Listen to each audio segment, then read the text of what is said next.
Hello welcome back to my channel. ಇವತ್ತು 10 ನಿಮಿಷದಲ್ಲಿ ರಸಮ್ ಮಾಡೋದು ಹೇಗಂತ ನೋಡೋಣ ಬನ್ನಿ.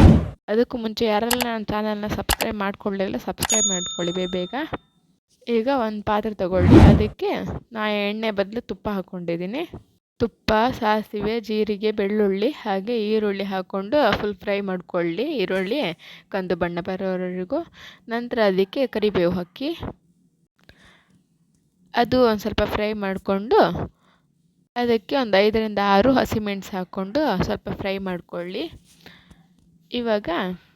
ಇವಾಗ ಟೊಮೆಟೊ ಹಾಕ್ಕೊಂಡು ಅದಕ್ಕೆ ಸ್ವಲ್ಪ ಉಪ್ಪು ಹಾಕ್ಕೊಳ್ಳಿ. ಉಪ್ಪು ಹಾಕಿದರೆ ಬೇಗ ಬೇಯುತ್ತೆ ಅಂತ, ಹಾಗಾಗಿ ಉಪ್ಪು ಹಾಕ್ಕೊಳ್ಳಿ. ಇವಾಗ ಇದಾಗಿದೆ, ಸ್ಮ್ಯಾಶರಲ್ಲಿ ಸ್ಮ್ಯಾಶ್ ಮಾಡ್ಕೊಳ್ಳೋಣ. ಬೇಕಾದರೆ ಮಾಡ್ಕೋಬೋದು, ಇಲ್ಲಾಂದರೆ ಸ್ಕಿಪ್ ಮಾಡ್ಬೋದು. ಇದನ್ನು ಸ್ಮ್ಯಾಶ್ ಮಾಡಿಕೊಂಡ್ರೆ ತುಂಬಾ ಚೆನ್ನಾಗಿರುತ್ತೆ ಅಂತ. ಟೊಮೆಟೊ ಎಲ್ಲ ಬಾಯಿಗೆ ಸಿಗಲ್ಲ ಅಷ್ಟೊಂದು, ಹಾಗಾಗಿ. ನಂತರ ಅದಕ್ಕೆ ಸ್ಮ್ಯಾಶ್ ಮಾಡಿಕೊಂಡು ಒಂದು ಸ್ವಲ್ಪ ಫ್ರೈ ಮಾಡಿಕೊಂಡು ನಂತರ ಸ್ವಲ್ಪ ಅರಿಶಿನ ಹಾಕ್ಕೊಳ್ಳಿ. ಅದಕ್ಕೆ ಅರಿಶಿನ ಹಾಕ್ಕೊಂಡು ಒಂದು ಸ್ವಲ್ಪ ಬೆಲ್ಲ ಹಾಕ್ಕೊಳ್ಳಿ.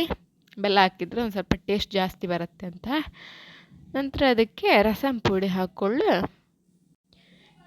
ಇವಾಗ ಅದನ್ನು ಸ್ವಲ್ಪ ಫ್ರೈ ಮಾಡ್ಕೊಂಡು ಹಸಿ ವಾಸನೆ ಎಲ್ಲ ಹೋಗಬೇಕು ರಸಮ್ ಪುಡಿದು, ಹಾಗಾಗಿ ಪರಿಮಳ ಇರುತ್ತೆ. ನಂತರ ಅದಕ್ಕೆ ಎಷ್ಟು ಬೇಕೋ ಅಷ್ಟು, ನಿಮಗೆ ನೀರು ಎಷ್ಟು ಬೇಕೋ ಅಷ್ಟು ನೀರು ಹಾಕ್ಕೊಂಡು ಇದು ಮಾಡ್ಕೊಳ್ಳಿ. ಇವಾಗ ಲಾಸ್ಟಲ್ಲಿ ಕೊತ್ತಂಬರಿ ಸೊಪ್ಪು ಹಾಕಿ ಒಂದು ಸ್ವಲ್ಪ ಕುದೀಲಿ. ಒಂದು ಸ್ವಲ್ಪ ಕುದಿ ಬಂದ ನಂತರ ಕೊತ್ತಂಬರಿ ಸೊಪ್ಪು ಹಾಕಬೇಕು. ತುಂಬಾ ಟೇಸ್ಟಾಗಿ ಬರುತ್ತೆ ನೋಡಿ. ನೀವು ಮನೆಯಲ್ಲಿ ಮಾಡಿ ಹೇಗಿದೆ ಅಂತ ನಂಗೆ ಕಮೆಂಟ್ ಬಾಕ್ಸಲ್ಲಿ ಕಮೆಂಟ್ ಮಾಡಿ. ಹಾಗೆ ಲೈಕ್, ಶೇರ್, ಕಮೆಂಟ್, ಸಬ್ಸ್ಕ್ರೈಬ್ ಮಾಡಿ. Bye bye, take care.